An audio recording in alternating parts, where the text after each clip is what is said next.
warahmatullahi wabarakatuh. Perkenalkan, nama saya Abdul. Oke, pada hari ini kita akan belajar mata pelajaran budi pekerti. Sekarang kita akan bahas apa sih budi pekerti itu, ya. Oke, apa sih? Oke, pengertiannya adalah budi pekerti merupakan mata pelajaran yang telah ada dalam pendidikan di Indonesia. Mata pelajaran ini mengajarkan tentang pembelajaran moral di sekolah.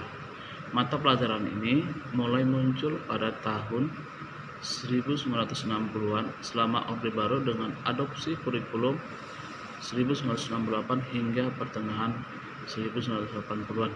Ketika mata pelajaran ini diganti oleh mata pelajaran pendidikan kewarganegaraan dan mata pelajaran agama resmi dari setiap siswa seperti Islam, Kristen, Katolik, Buddha, Hindu, serta Konghucu. Makanya kenapa sekarang di buku mata pelajaran itu selalu ada lagi buku mata pelajaran agama, pendidikan agama dan budi pekerti, ya. Oke, kita lanjut next. Sifat-sifat budi pekerti. Oke, yang harus kita bangun dalam pendidikan budi pekerti adalah yang pertama adalah rela dan menerima keadaan. Dengan mempunyai sifat rela dan menerima keadaan, itu berarti bahwa kita dapat mendamaikan segala sesuatu yang terjadi di luar jangkauan kemampuan kita sebagai manusia, sehingga setiap badai yang menimpa kita akan dapat mengatasinya. Rela, ya. Dalam arti kalau kita dalam agama bersyukur, rela aja kita. Apabila kita dihadapkan masalah, ya kita hadapi. Ya, hidup ini memang tempatnya masalah, ya. Kita harus menerima keadaan. Kita nggak bisa milih, kamu nggak bisa milih. Kamu lahir sebagai anak orang kaya, atau sebagai laki-laki, atau sebagai perempuan, kita nggak bisa milih, ya. Makanya ada pepatah mengatakan hidup melawan kodrat sama dengan tragis, ya. Jadi kalau hidup kamu melawan kodrat sama dengan kamu tragis, kan? Ya. Oke, kita lanjut. Oke, 2, jujur, ya. Kejujuran yang kita miliki akan membawa etikat baik. Jadi kita dikenal sebagai orang yang jujur. Oke, jujur ini sangat penting. Pekerjaan apapun itu, kejujuran itu sangat penting.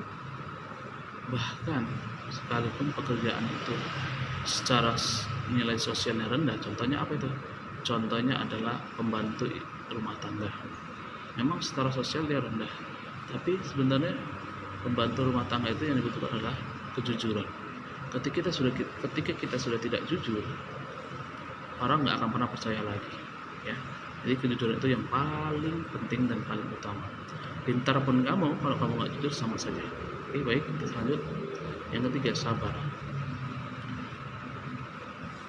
Orang yang memiliki sabar berarti bahwa mereka dapat menerima semua jenis masalah kehidupan dan dapat mengendalikan emosi negatif mereka, ya.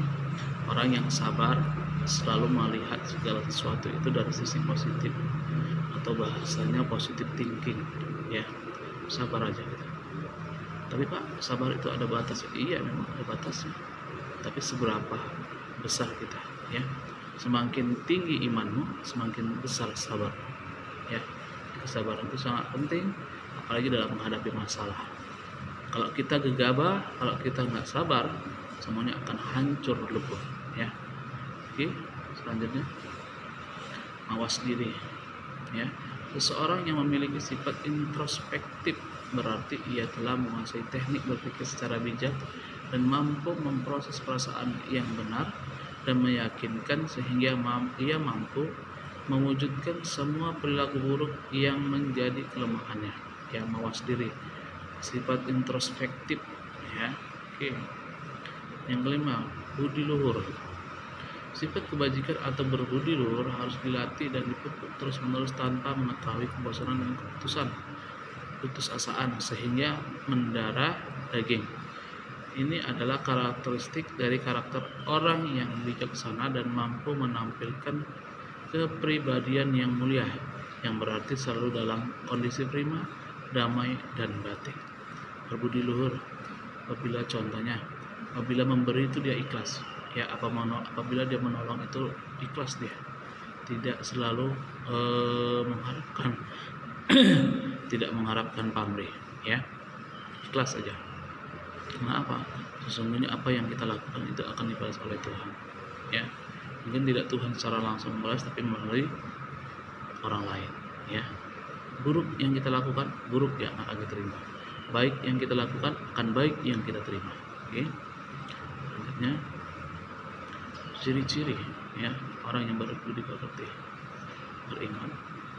Ya, kalau beriman sudah tahu ya. Ya, orang yang beriman itu selalu patuh pada agama, mementingkan kemaslahatan umat, tidak mementingkan dirinya sendiri, selalu berpandangan kepada agama, segala sesuatu itu mengambil keputusan berdasarkan pandangan agama, ya, dan selalu mengadu kepada Tuhan, mohon kepada Tuhan, ya, berpikir matang, ya, berpikir matang ini tidak hanya orang dewasa, banyak juga yang masih umurnya muda tapi pikirannya udah dewasa, berarti sudah matang pikirannya. Dia sudah tahu mana yang baik, mana yang buruk, mana yang boleh, mana yang tidak, mana yang resikonya sekecil dan mana resikonya yang besar, ya, harus paham kita. Oke. Selanjutnya, memiliki tanggung jawab, ya. Sebagai manusia kita harus memiliki tanggung jawab, ya, apalagi seorang laki-laki tanggung jawabnya apa, seorang perempuan apa tanggung jawabnya, kita sebagai anak tanggung jawabnya apa kepada orang tua, ya, tanggung jawabnya apa, kita sebagai pelajar apa tanggung jawabnya. Tanggung jawab pelajar adalah hanya belajar dan belajar, tidak ada yang lebih yang lain. Karena apa, sesungguhnya membahagiakan kedua orang tua itu apabila kita masih belajar itu, apabila kamu masih belajar itu cukup dengan apa ya, tidak hanya prestasi. Mungkin Pak, aku secara akademis nggak mampu, tapi tunjukkanlah bahwasanya kamu itu tidak pernah punya masalah di sekolah, baik absen, baik kelakuan, baik tindakan, perkataan, ya.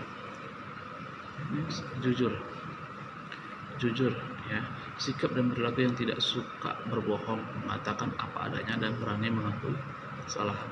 Apabila kita sudah berjanji dengan orang, kita harus menepatinya, dan kalau kita tidak bisa menepatinya, harus kita jujur. Apa penyebabnya? Ya, pemaaf, mudah memaafkan orang lain. Apabila itu kecil, ya sudah kita maafkan. Besar juga harus kita maafkan. Tapi mengampuni sikap dan perilaku untuk kesalahan orang lain dan tidak menyembunyikan perasaan untuk kesalahan orang lain, ya, memaafkan, mudah memaafkan orang lain. Rendah hati, membenci perilaku dan sikap untuk menekankan dan memprioritaskan diri mereka sendiri meskipun kenyataan lebih dari yang lain, ya, rendah hati, memprioritaskan diri mereka sendiri. Oke. Next, dapat bersikap adil, ya. Bila kita mengambil keputusan, apabila kamu sebagai ketua kelas, kita harus bersikap adil, tidak boleh memilih dan memilah sana, membela sini, tidak, kita harus adil, ya. Kalau memang dia salah, kalau memang dia tidak hadir, ya kita bilang tidak hadir. Kalau memang dia absen, ya kita bilang absen, ya. Jangan pula dia tidak hadir, tidak sekolah, ya kita bilang sekolah. Oke, next, manfaatnya. Oke. Kira-kira apa sih manfaat kalau kita sudah melakukan dan kita mendekati bagi diri kita sendiri? Manfaatnya bisa dirasakan dalam semua aspek kehidupan. Jika sifat yang kita perlihatkan adalah baik, maka orang lain juga akan melihat kita dengan baik. Kita dapat menunjukkan hal-hal kecil dengan sopan dengan melemparkan sampah ke tempatnya. Wow, ini kalau kita ada tukang sampah itu, walaupun itu tukang sampah, kalau kita buang sampah tidak selayaknya kita lempar, tapi selayaknya kita letakkan, ya. Menyapa dan tersenyum ketika melewati orang yang kita kenal, ya, baik kenal atau tidak kenal. Kalau dia melihat kita, kalau dia tersenyum dengan kita balas dengan senyum, ya.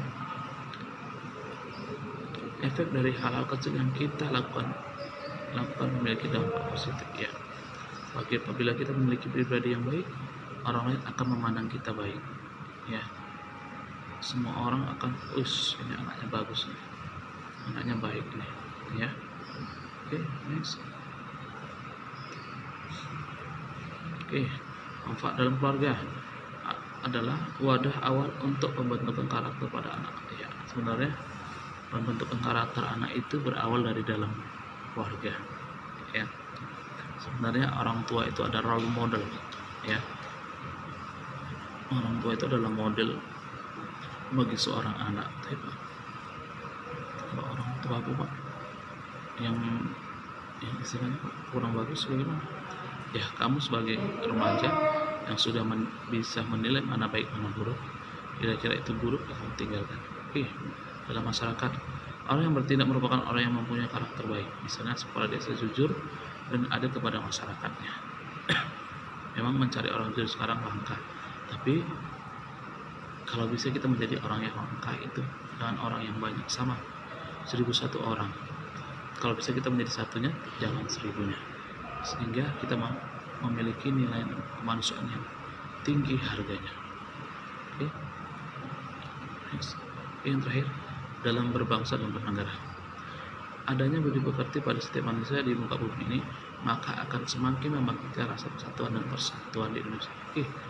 Kalau kita punya budi pekerti yang baik dalam bernegara, saya rasa negara kita aman. Tidak ada pertengkaran, tidak ada cekcok, tidak ada permusuhan. Itulah indahnya memiliki rasa budi pekerti. Bagaimana kita menghargai orang yang beribadah, bagaimana kita menghargai orang yang lebih tua, bagaimana kita menyayangi orang yang lebih muda, ya. Bagaimana kita menunjukkan sifat hormat kepada sesama, ya. Tidak mau baik sukunya apa, agamanya apa, rasnya apa, ya. Semua harus kita lakukan baik. Oke. Baik, terima kasih. Hanya ini yang bisa saya sampaikan. Lebih kurang saya mohon maaf. Jika ada pertanyaan, silakan bertanya di kolom komentar yang telah saya sediakan. Baik. Terima kasih. The end of education is character. Akhir dari sebuah pendidikan adalah karakter. Baik, terima kasih. Assalamualaikum warahmatullahi wabarakatuh. Selamat pagi semuanya.